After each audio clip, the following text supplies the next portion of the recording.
and would maybe be afraid to talk. Let me say first first on the list. When your loved one is admitted at the hospital, you need to have money in your pocket ready. And I'm saying that because you hear Paben said about one of the like medicals or after they have to come, they have to wait for that person to come to do a test.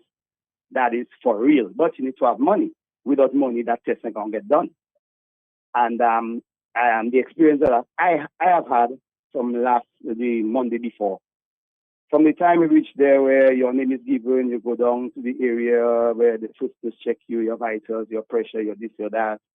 You get your name, your weight, your everything, and then you move to an area where you are processed. And in that area you're processed, according to what you come with, I mean, you have the doctors and the nurses there. Let me say kudos to the doctors and all the nurses for the work that they're doing under these circumstances, because really and truly, they're trying. Yeah, no, not trying, my brother. That's not trying. They're working hard. Trying is something else. They're working hard. And let me tell you, there's another challenge in that working hard.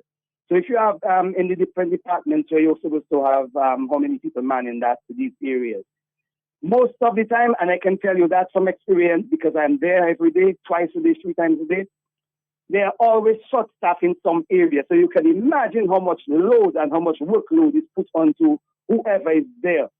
And let's say that is supposed to get released at a particular time and that somebody doesn't come, so that person is stretched. So it's not an 8-hour shift, a 12-hour shift, and then that person has to stay there for another how much hours. I mean, these are the conditions there for real. But let me go back to on the list number 1. Money is readily available for tests done. And I'm telling you, in a matter of, so if you're diagnosed with, you come to the hospital with a pain somewhere, then they're trying to figure out what's causing that pain. So by the time you go and do tests, my brother, in the matter of 2.5 to 3 hours, $480 was spent on different tests. You hear me? 480. So if you have that $480 something in a matter of 2.5 to 3 hours, and they're running around with the orderlies and the patients, and you're getting stuff done. So I'm telling you, on the ground. Then when you finish now, go there, go buy Central Medical Stock, go and buy that $150. Go ahead and pay for that $100. Go ahead and pay for this other thing $100. Nothing is below $100. You hear me, my brother? Mm-hmm. Right.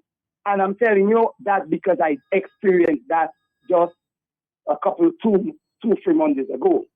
It continues. We go into the other level. When this test comes and you may be, whatever you diagnose, if you have to go to the ward, with the whole ward situation, the same thing goes on. Medicals, all after less, people have to come to get tests done. It is something provided by the doctor. I don't know if you're getting it now for now or you get it a day after or 2. Then you have to get these prescriptions and go and buy medication. By the time I stayed there for about 5 hours, and I figured out, let me go and get something to eat.